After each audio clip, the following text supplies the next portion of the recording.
ایک انہوں نے کہا کہ کسی نے اس طرح کی کوئی ویڈیو شیئر کی، وہ مجھے بھی دے دی، کہ جس میں یہ کہا جا رہا تھا کہ گھر سے باہر جاتے ہوئے اللہ حافظ کہنا منع ہوتا ہے، بلکہ صرف سلام، جب آؤ یا جاؤ تو سلام کر کے آؤ، سلام کر کے جاؤ۔ جبکہ وہ خاتون کہتی ہیں کہ ہمارے گھر میں طریقہ یہ ہے کہ آنے پر سلام کرتے ہیں اور جانے پر خدا حافظ یا اللہ حافظ کہا جاتا ہے۔ دیکھیں سنت تو یہی ہے کہ جب آپ ملیں تب بھی سلام کریں اور جب جانے لگیں تب بھی سلام کریں، یہی سنت کریمہ ہے۔ لیکن اس کے ساتھ اگر کوئی اللہ حافظ بھی کہہ دے، خدا حافظ بھی کہہ دے تو کوئی حرج نہیں ہے، اور اگر سلام کے بغیر بھی کہہ دے تو ترک سنت تو ضرور ہے، کوئی واجب تو نہیں تھا۔ جس نے یہ لکھا، جو پوسٹ والا ہے، اس سے اگر رسائی ہو جائے تو پوچھیں کہ کیا جاتے ہوئے سلام کرنا واجب ہوتا ہے یا سنت ہوتا ہے؟ تو سنت ہوتا ہے، اور ترک یہ وہ ایسی سنت ہیں کہ جس کے ترک پہ کوئی گناہ نہیں ہوتا۔ لہذا اگر ہمارے گھروں میں رائج ہے خدا حافظ اللہ حافظ، تو میں ضرور کہوں گا کہ اس میں السلام علیکم بھی شامل کیا جائے۔ لیکن یہ جرات میں شریعت کے اوپر نہیں کر سکتا ہوں کہ اگر کوئی السلام کر کے نہیں گیا اور صرف اللہ حافظ کہا تو میں نے کہا یہ ممنوع ہے اور گناہ ہو جائے گا، یا اس کو ناجائز ہے، اس کو بدعت کہنا شروع کر دوں۔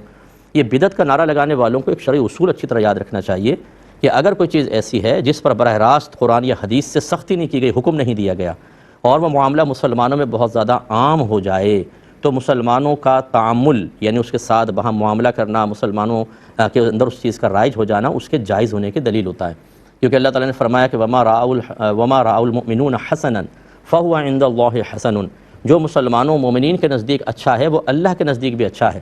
نبی کریم صلی اللہ علیہ وسلم جب مکے سے مدینہ تشریف لائے تو وہاں صحابہ کرام کو بائع سلم کرتے ہوئے پایا۔ بائع سلم کا مطلب یہ ہے کہ پیسہ آپ نقد دیتے ہیں اور مال ایک مہینے کے فاصلے پر یا ایک مہینے بعد دینے کا ہوتا ہے۔ اس ٹائم پاس مال بھی نہیں ہوتا، جس سے ہم امپورٹ کرواتے ہیں کوئی چیز، آپ کیش لے لیا، ٹھیک ہے ایک مہینے بعد ڈیلیوری آپ کو ملے گی، مال ہی نہیں ہے ابھی باہر سے لینا ہے، لیکن ایک مہینہ کا گیپ ہونا چاہیے اس میں، تو یہ بائع سلم کہلاتی ہے۔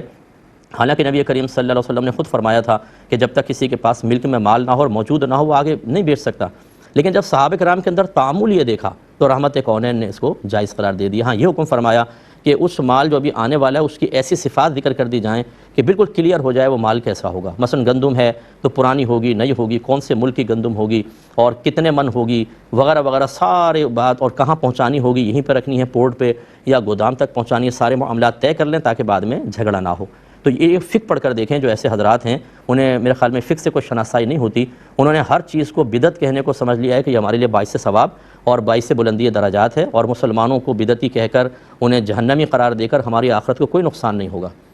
یہ معلوم ہوگا آخرت کے اندر ہر چیز اتنی آسان نہیں ہوتی۔ تعامل الناس کیا ہے، لوگ ان سے پوچھئے نا،